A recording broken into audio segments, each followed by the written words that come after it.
अभी आज का टॉपिक है Fraunhofer diffraction at double slit. हमने अभी सिंगल स्लिट के बारे में पढ़ा कि डिफ्रैक्शन कैसे होती है सिंगल स्लिट से। तो जो डबल स्लिट का डिफ्रैक्शन है वो सिंगल स्लिट के डिफ्रैक्शन को जनरलाइज करते हुए आगे हम उसे बढ़ेंगे कि अगर हमारे पास एक की बजाय दो स्लिट्स हों तो उसके बाद हमें कैसा पैटर्न मिलेगा, किस तरह का डिफ्रैक्शन हमारे पास होगा। अब हमने दो सोर्सेज से इंटरफेरेंस के बारे में पढ़ा है। अगर हमारे पास दो कोहेरेंट सोर्सेज हैं और उन दो कोहेरेंट सोर्सेज से हमारे पास स्क्रीन के ऊपर जब पैटर्न मिलता है तो हमने इंटरफेरेंस पैटर्न की बात की। तो यहाँ पर भी एक तरह से हमारे पास दो कोहेरेंट सोर्सेज हैं। यहाँ से आपके पास मोनोक्रोमेटिक लाइट आ रही है और ये जो दो स्लिट्स हैं they will act as coherent sources. अब जब हमने पहले इंटरफेरेंस पढ़ा था वहाँ पर हमने कहीं जिक्र नहीं किया था कि डिफ्रैक्शन भी होगा, क्योंकि हमने उन दोनों सोर्सेज को पॉइंट सोर्स लिया था। पॉइंट सोर्स होने की वजह से जो डिफ्रैक्शन है उनका वो हम जो पॉइंट सोर्स है, पॉइंट सोर्सेज जो होते हैं they are smaller than wavelength of light. तो इसीलिए उनकी वजह से जो डिफ्रैक्शन है वो डिफ्रैक्शन इंटरफेरेंस के कंपैरिजन में नेग्लिजिबल हो जाता है। हमें दिखाई नहीं देते उस तरह के मैक्सिमा और मिनिमा, क्योंकि पॉइंट सोर्स है, पॉइंट सोर्स से आपके पास उतनी बैंडिंग नहीं होगी, उतना स्प्रेडिंग नहीं होगा लाइट का, जिसकी वजह से डिफ्रैक्शन हमें दिखाई दे। इसलिए वहाँ पर डिफ्रैक्शन नहीं हम पढ़ते। लेकिन जब हम स्लिट की बात करेंगे, स्लिट जैसे ही हमने वाइड कर दी तो वाइड करते ही आपके पास क्या होगा कि जहाँ पर इंटरफेरेंस, इन दो कोहेरेंट सोर्सेज की वजह से इंटरफेरेंस तो मिलेगा ही मिलेगा और सिंगल सोर्स की वजह से, सिंगल स्लिट की वजह से डिफ्रैक्शन पैटर्न भी मिलेगा। तो दोनों को मिलाकर साइमल्टेनियसली इंटरफेरेंस पैटर्न भी मिल रहा है और साइमल्टेनियसली डिफ्रैक्शन पैटर्न भी मिल रहा है, और इन दोनों को मिलाकर हमें एक कॉम्प्लेक्स पैटर्न यहाँ डबल स्लिट के ऊपर मिलता है। इसे मैथमेटिकली इसको एनालिटिकली अब इस चीज़ को समझेंगे कि Fraunhofer diffraction at double slit कैसे होता है। तो मैंने यहाँ पर इसका एक स्केमेटिक डायग्राम बनाया है। हमारे पास यहाँ पर दो स्लिट्स हैं, ए स्लिट और एक ये स्लिट है और एक ये स्लिट है। यहाँ पर देखिए ए बी नाम रखा है मैंने और दूसरा सी डी नाम रखा है, और इन दोनों स्लिट की जो विड्थ है वो मैंने स्मॉल ए मानी है। और इन दो स्लिट्स के बीच में जो डिस्टेंस है सपोज वो हमारे पास बी के बराबर है, जो हम आगे भी फर्दर बार बार अगर इन्हें मेंशन नहीं भी करेंगे तो ये यूज होंगी ए और बी। तो ए है आपकी स्लिट विड्थ और बी है आपकी दोनों विड्थ के बीच का डिफरेंस। अब मेरे पास अगर ये सिंगल स्लिट, अगर मैं सिंपल एक ये स्लिट को कंसिडर कर रही हूँ तो इस स्लिट की वजह से यहाँ पर एक ये लाइट है, अगर यहाँ पर लेंस है, इस स्लिट की वजह से आपके पास ये इस तरह का पैटर्न, यहाँ पर जो लाइट्स हैं पैरेलल लाइट्स जाएंगी और पैरेलल लाइट यहाँ पर इस पॉइंट के ऊपर फोकस होंगी। जो डिफ्रैक्टेड रेज हैं वो सारी यहाँ इस पॉइंट के ऊपर फोकस हो रही हैं दोनों स्लिट्स में से अलग अलग निकल कर। और जो डिफ्रैक्टेड है, मान लीजिए एक एंगल थीटा के ऊपर डिफ्रैक्ट हो रही हैं और वो थीटा के ऊपर डिफ्रैक्ट होने के बाद मान लीजिए पी डैश के ऊपर सारी जो वेव्स हैं वो कन्वर्ज हो रही हैं। तो अब मेरे पास पी पॉइंट है, एक पी डैश पॉइंट है जो कि एक्स डिस्टेंस से एक्स डिस्टेंस पर है, P dash is at x distance from P.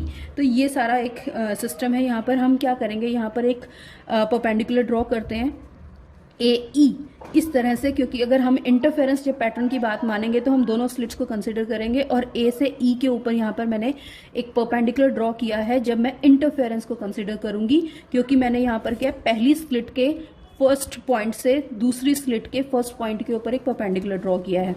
और जब मैं सिंगल स्लिट की बात करूंगी तो सिंगल स्लिट के केस में हम क्या करेंगे, सी से यहाँ पर एक परपेंडिकुलर ड्रॉ किया है एफ। तो जब मैं इस स्लिट के लिए जनरलाइज करूंगी, इस स्लिट के लिए कुछ रिजल्ट निकालूंगी तो वो ऑटोमेटिकली ए बी स्लिट के लिए भी एप्लीकेबल हो जाएगा। तो अब हम इसमें कंसिडर क्या करेंगे, देखिए ये सारा कुछ जो भी है मैथमेटिकल आप लोग देखिएगा। डिफ्रैक्शन पैटर्न जो है डबल स्लिट का, ये दो पार्ट्स। अब जो हमारे पास जो टोटल पैटर्न आएगा स्क्रीन के ऊपर, अब उस पैटर्न में हमारे पास दो चीजें होंगी, interference phenomena produced due to secondary waves from corresponding points of both the slits, क्योंकि हम दोनों स्लिट्स को कोहेरेंट सोर्सेज के तौर पे यूज करेंगे तो उनकी वजह से एक इंटरफेरेंस फिनोमेना मिलेगा और उसकी वजह से एक पैटर्न मिलेगा। उसके अलावा जो diffraction phenomena produced due to secondary waves coming from both the slits individually, अगर अलग अलग दोनों स्लिट्स को कंसिडर करेंगे तो उनकी वजह से हमें एक डिफ्रैक्शन पैटर्न भी मिलेगा। तो अब इसको पढ़ने के लिए, इसको एनालिटिकली इसको समझने के लिए आगे हम क्या करते हैं, मान लीजिए कि जो वेव्स हैं they are diffracted at an angle theta. यहाँ पर हम कौन सा एंगल क्यों ले रहे हैं वो चीज़ें हम धीरे धीरे एक्सप्लेन करेंगे। तो यहाँ पर मान लीजिए मैं सबसे पहले बात कर रही हूँ कि ये जो रेज हैं मान लीजिए थीटा एंगल के ऊपर डिफ्रैक्टेड है, ठीक है। जब हम इंटरफेरेंस पैटर्न कंसिडर करेंगे तो एंगल ऑफ डिफ्रैक्शन लेंगे थीटा। जब हम डिफ्रैक्शन कंसिडर करेंगे तो उस केस में हम एंगल ऑफ डिफ्रैक्शन चेंज करेंगे और उसे मानेंगे फाई। ठीक है, तो अब यहाँ पर क्या है, वो ये थीटा और फाई में इसीलिए इसे अलग अलग मानते हैं ताकि हमें कैलकुलेशन करते हुए ये पता चले कि किस एंगल की वजह से इंटरफेरेंस पैटर्न मिल रहा है और किस एंगल की वजह से डिफ्रैक्शन पैटर्न मिल रहा है। तो इंटरफेरेंस पैटर्न के केस में मैं मान रही हूँ कि जो एंगल ऑफ डिफ्रैक्शन है वो थीटा है। अगेन थीटा जो है वो इंटरफेरेंस पैटर्न की वजह से जहां पर इंटरफेरेंस पैटर्न मिल रहा है उसके एंगल ऑफ डिफ्रैक्शन को मान रहे हैं थीटा। ठीक है, यानी कि जब रेज थीटा डाइफ्रैक्ट हो रही हैं तो उस केस में जो हमें पैटर्न मिलेगा वो इंटरफेरेंस पैटर्न है। इंटरफेरेंस मैक्सिमा और मिनिमा निकालेंगे, ये हम बार बार पढ़ चुके हैं इसको। अब इंटेंसिटी जो है, मान लीजिए पी डैश है, पी डैश के ऊपर अब इंटरफेरेंस आपका पैटर्न बन रहा है, अब उसके ऊपर मैक्सिमा होगा या मिनिमा होगा, ये सब कुछ हम ऑलरेडी पढ़ चुके हैं। ये पार्ट डिफरेंस आ जाएगा, पार्ट डिफरेंस हो गया ए प्लस बी साइन थीटा, ए प्लस बी, ए आपका ए प्लस बी का मतलब है ये वाला डिस्टेंस, ये वाला ए से लेकर सी तक का डिस्टेंस, ये ए है ये बी है, तो ए प्लस बी यूज करते हुए मैथमेटिकल टर्म्स आप देखिएगा कि किस वजह से क्या। इस तरह से हमारे पास A plus B sine theta N जो है that comes out to be equals to 2n-1 into lambda by 2।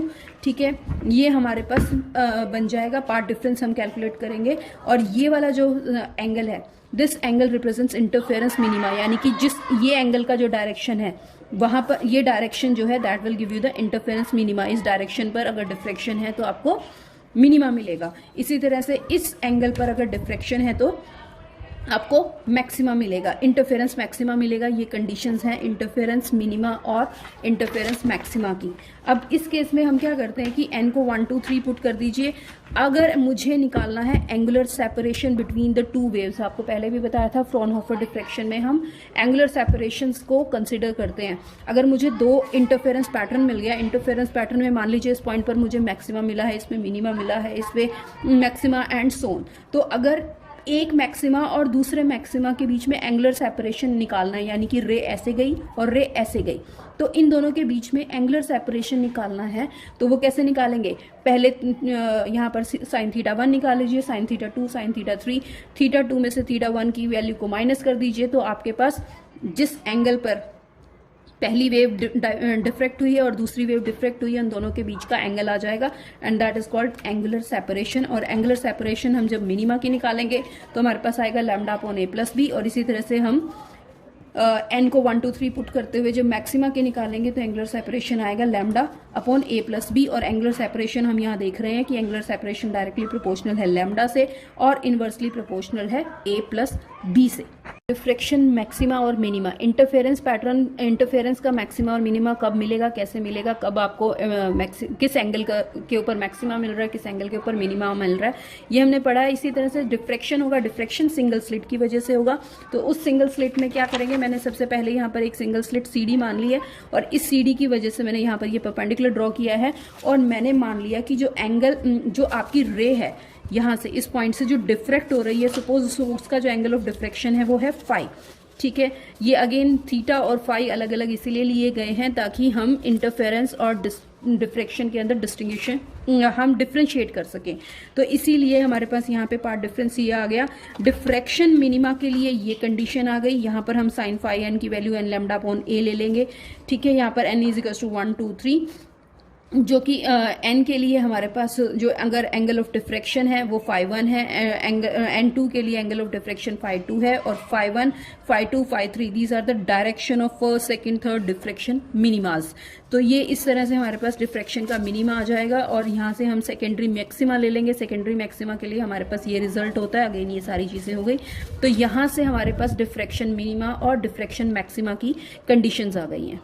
अब हमने ये देखा कि दोनों स्लिट्स हैं, दोनों स्लिट्स की वजह से हमें मिल रहा है इंटरफेरेंस पैटर्न और सिंगल स्लिट इंडिविजुअल स्लिट की वजह से हमें मिल रहा है डिफ्रैक्शन पैटर्न। और जो स्क्रीन के ऊपर मिलेगा, स्क्रीन के ऊपर उन दोनों को मिलाकर उन दोनों का एक कॉम्प्लेक्स सा पैटर्न हमें दिखाई देगा। उस कॉम्प्लेक्स पैटर्न की वजह से हमें कुछ अलग अलग लाइन्स मिलेंगी, कहीं पर हमें मैक्सिमा मिलेगा, कहीं पर हमें लाइट मिलेगी, कहीं पर ब्राइट, कहीं डार्क, कुछ इस तरह का कोई पैटर्न मिलेगा।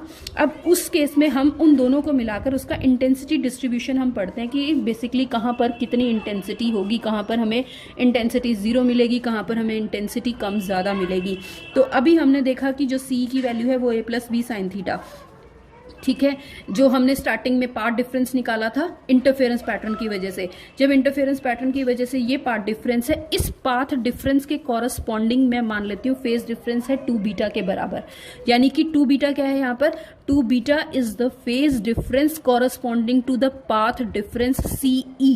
जब मैं इंटरफेरेंस पैटर्न की बात कर रही हूँ तो 2 बीटा जो आपका फेज डिफरेंस है that is corresponding to interference patterns. तो यहाँ पर बीटा बार बार आएगा, बीटा का मतलब है 2 beta is the phase difference corresponding to this path difference. यानी कि जब ये पाथ डिफरेंस होगा तो उस केस में जो फेज डिफरेंस होगा वो 2 बीटा होगा। इसका मतलब जब रे ओरिजिनेट करेगी A से और जब रे ओरिजिनेट करेगी C से, तो उस केस में जब यहाँ पर P डैश पर पहुंचेगी तो उन दोनों के बीच में जो फेज डिफरेंस है दैट इज 2 बीटा।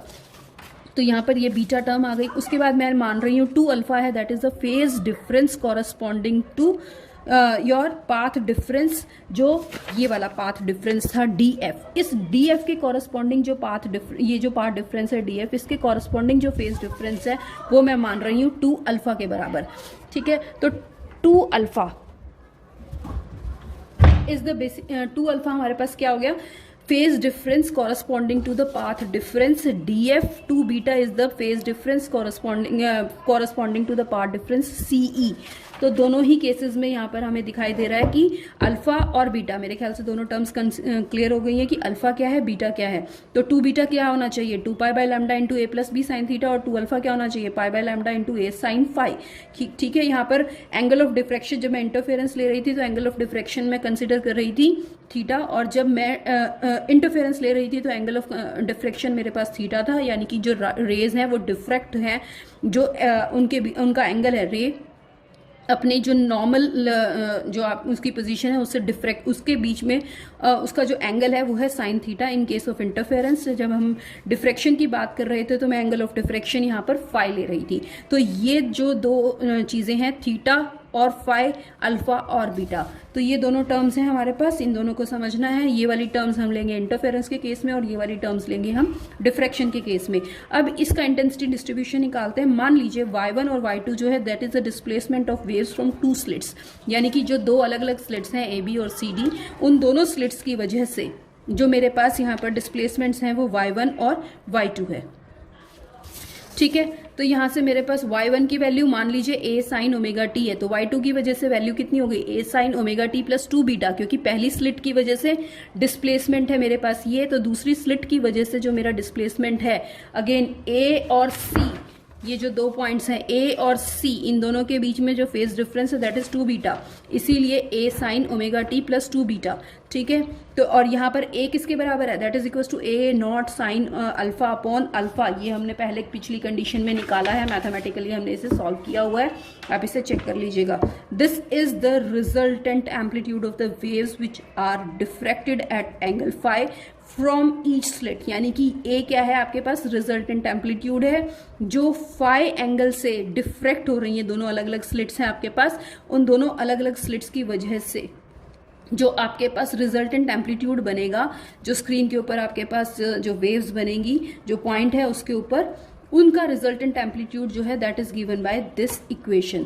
ये इक्वेशन है आपके पास, A nought is the resultant amplitude of undiffracted rays. A nought क्या है आपके पास, A nought is the maximum amplitude of the resultant, जो मैक्सिमम रिजल्टेंट एम्पलीट्यूड है वो है, और वो किसकी वजह से होगा, अनडिफ्रैक्टेड रेज की वजह से, जो आपका सेंटर पे बनेगा। तो ये आ गया आपके पास। अगर मुझे रिजल्टेंट निकालना है y1 और y2 का, तो y1 प्लस y2 कर दीजिए, y1 प्लस y2 किया हमारे पास, ये सॉल्व कर दीजिए इसको। ये इक्वेशन को सिंपल सॉल्व करने के बाद y क्या आ गया मेरे पास, यहां से इन दोनों को सॉल्व किया, y की वैल्यू ये आ गई। ये इसको सॉल्व करने के बाद मेरे पास ये इक्वेशन आती है। तो ये इक्वेशन आने के बाद ये एम्पलीट्यूड आ गया, ये सर आप देख लीजिए, और आपको मालूम है इंटेंसिटी क्या होती है, that is equals to R square, यानी कि जो रिजल्टेंट है उसके स्क्वायर के बराबर होगी इंटेंसिटी, और इंटेंसिटी की वैल्यू ये आ गई। ये जो वैल्यू है this is the value for intensity. अब यहां से देखिए आप ध्यान से, I is equals to 4A nought square sine square alpha upon alpha square cos square beta.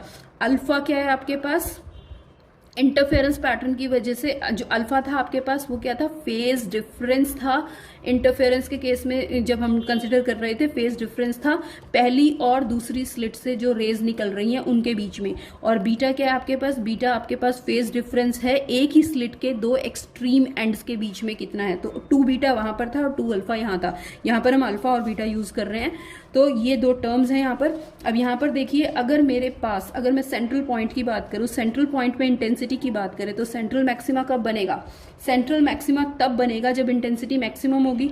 Intensity maximum कब होगी, यहां से देखिए इंटेंसिटी सेंट्रल मैक्सिमा के लिए आपको मालूम है अल्फा क्या होना चाहिए, 0, अनडिफ्रेक्टेड रे है आपके पास, तो दोनों ही केस में आपके पास जो एंगल है अल्फा और बीटा दोनों ही क्या होने चाहिए, 0 होने चाहिए सेंट्रल पॉइंट के ऊपर।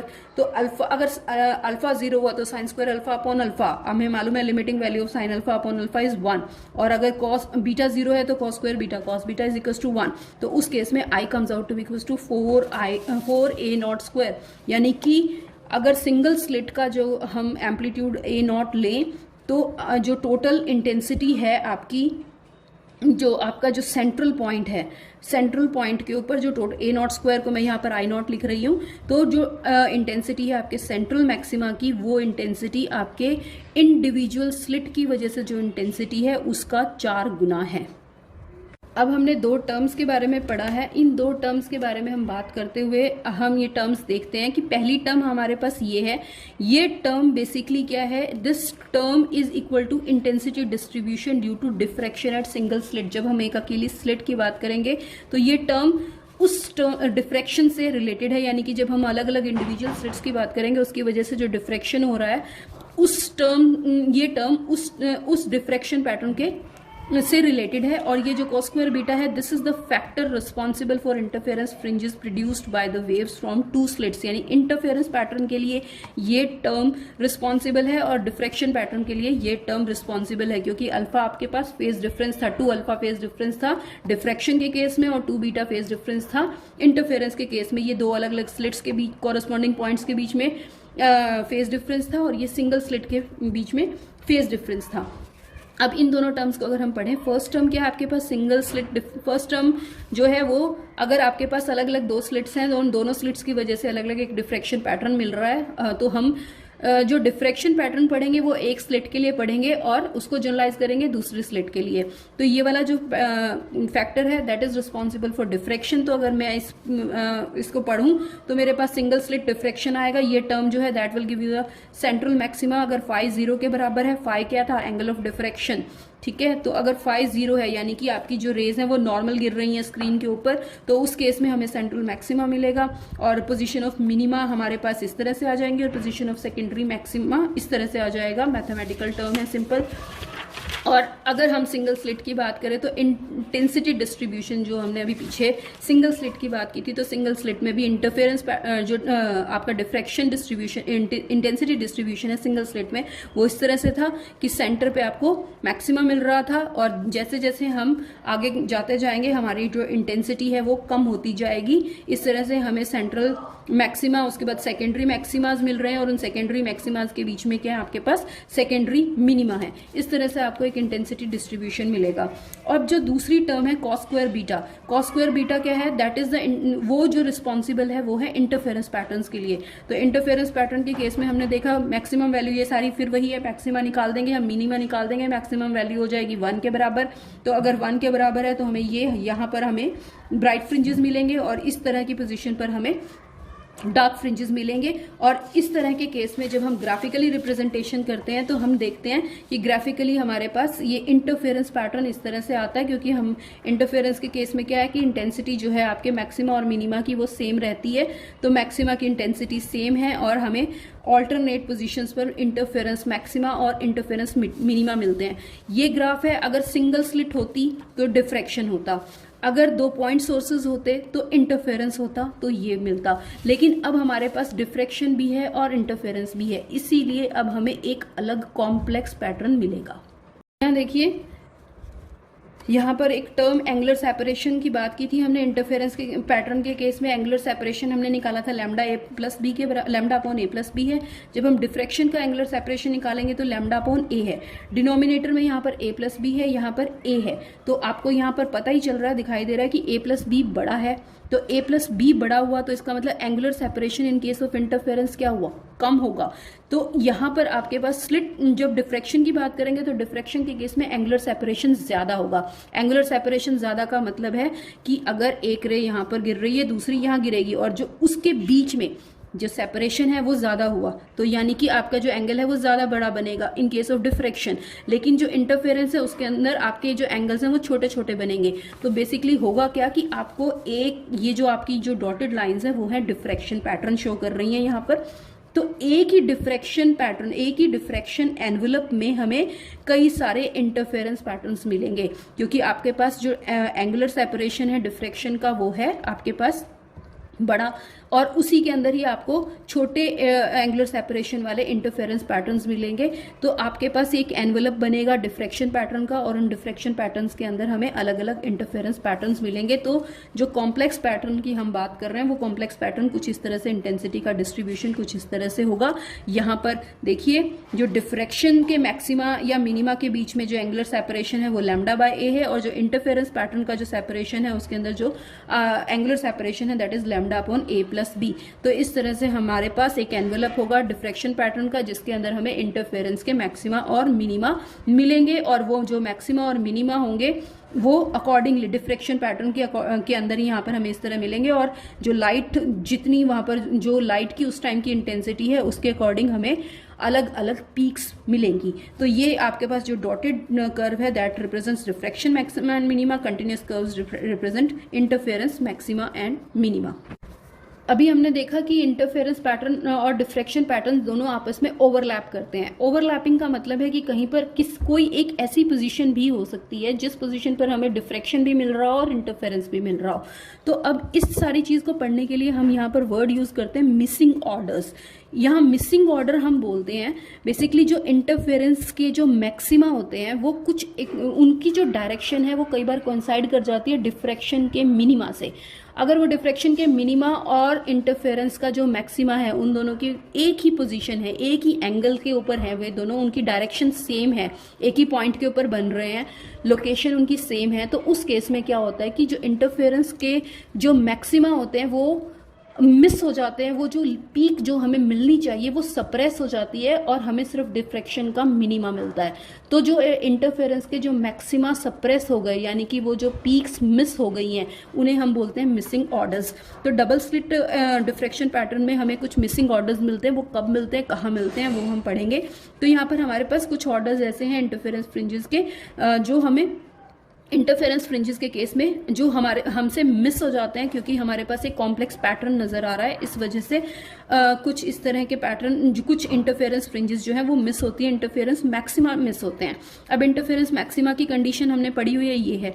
डिफ्रैक्शन मिनिमा की कंडीशन हमने पढ़ी हुई है, ये है। इन दोनों कंडीशंस को जब हम इक्वेट करें हमारे पास m और n की कुछ ऐसी वैल्यूज हों जो इन दोनों को साइमल्टेनियसली सेटिस्फाई करें। तो जब इन दोनों इक्वेशंस को साइमल्टेनियसली जो थीटा की वैल्यू है, कोई ऐसी थीटा की वैल्यू जो साइमल्टेनियसली इन दोनों को सेटिस्फाई कर रही है, तो उस केस में क्या होना चाहिए, उस केस में इंटरफेरेंस के जो मैक्सिमा मिल रहे हैं वो डिफ्रैक्शन के मिनिमा से ओवरलैपिंग की वजह से वहां से मिस हो जाएंगे। वहां पर हमें इंटरफेरेंस फ्रिंजेस जो है उनके पीक्स जो मैक्सिमास है वो नहीं दिखाई देंगे।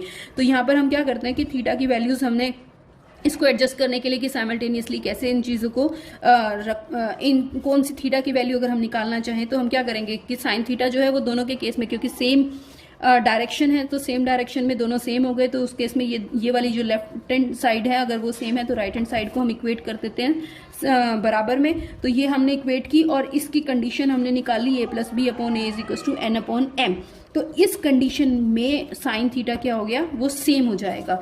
तो ये वाली कंडीशन है मेरे पास। इस कंडीशन को देखिए मेरे पास मैंने कुछ स्पेशल केसेस को डिस्कस किया। मान लीजिए a plus b upon a is equal to n upon m है।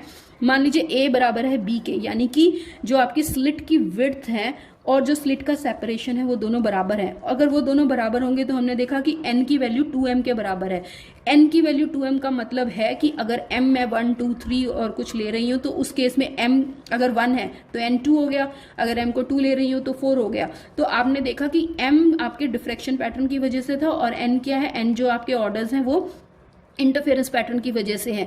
तो जहां पर आपको फर्स्ट डिफ्रैक्शन का मिनिमा मिल रहा है वहीं पर आपको इंटरफेरेंस पैटर्न का सेकंड मैक्सिमा मिल रहा है। तो इसीलिए आपको डिफ्रैक्शन का फर्स्ट मिनिमा तो दिखाई देगा, बट जो सेकंड ऑर्डर जो आपके पास जो सेकंड इंटरफेरेंस मैक्सिमा है सेकंड ऑर्डर का, वो आपको नहीं दिखाई दे रहा। इसी तरह से कॉरस्पॉन्डिंग 2 के कॉरस्पॉन्डिंग चौथा नहीं दिख रहा है इंटरफेरेंस मैक्सिमा, इसीलिए 3 के कॉरस्पॉन्डिंग इसी तरह से छठा नहीं दिख रहा है, एंड सो ऑन। दूसरे केस में हम मानते हैं, हम कंसिडर कर रहे हैं एक और केस कि बी जो है वो 2a के बराबर है। इसका मतलब जो सेंट्रल जो आप स्लिट के बीच में जो डिस्टेंस है वो ट्वाइस ऑफ a के बराबर है। तो n 3m के बराबर हो गया, तो कॉरस्पॉन्डिंगली आपने देखा कि थर्ड, सिक्स्थ और नाइन्थ ऑर्डर्स जो है इंटरफेरेंस मैक्सिमा के वो मिस हो जाएंगे। अगर मैं a प्लस बी को a के बराबर ले रही हूँ, a प्लस बी a के बराबर, इसका मतलब क्या हुआ, b 0 के बराबर है। b 0 का मतलब क्या हो गया कि जो दोनों स्लिट के बीच में जो विड्थ है वो खत्म हो चुकी है। इसका मतलब a इधर दोनों के बीच में कोई डिस्टेंस नहीं है, तो दोनों स्लिट्स क्या हो गई, आपस में जुड़ गई, आपस में मिल गई हैं, और इसीलिए जो दोनों स्लिट्स के बीच में जो सेपरेशन है वो खत्म होने की वजह से आपके पास जो दोनों स्लिट्स हैं वो क्या बन गई, a की बन गई। तो a प्लस बी को a लेंगे इस इक्वेशन में, मैं यहाँ पर इस कंडीशन में मैं पुट करूँ तो मेरे पास आ गया n is equal to m के बराबर। n is equal to m का मतलब है कि जितने भी इंटरफेरेंस मैक्सिमा है, अगर फर्स्ट में m को 1 लूँ तो n1 हो गया, 2, 3 एंड सो ऑन। तो जितने भी इंटरफेरेंस मैक्सिमा है वो सभी मिस हो जाएंगे। We will get a different, क्योंकि मेरे पास अब सिंगल सोर्स रह गया, तो सिंगल सोर्स की वजह से इंटरफेरेंस पैटर्न तो वैसे ही हट गया, तो इंटरफेरेंस मैक्सिमा सारे मिस हो जाएंगे और मेरे पास क्या मिलेगा, सिर्फ डिफ्रेक्शन पैटर्न मिलेगा सिंगल स्लिट की वजह से, जिसकी विड्थ अब a की बजाय 2a हो चुकी है।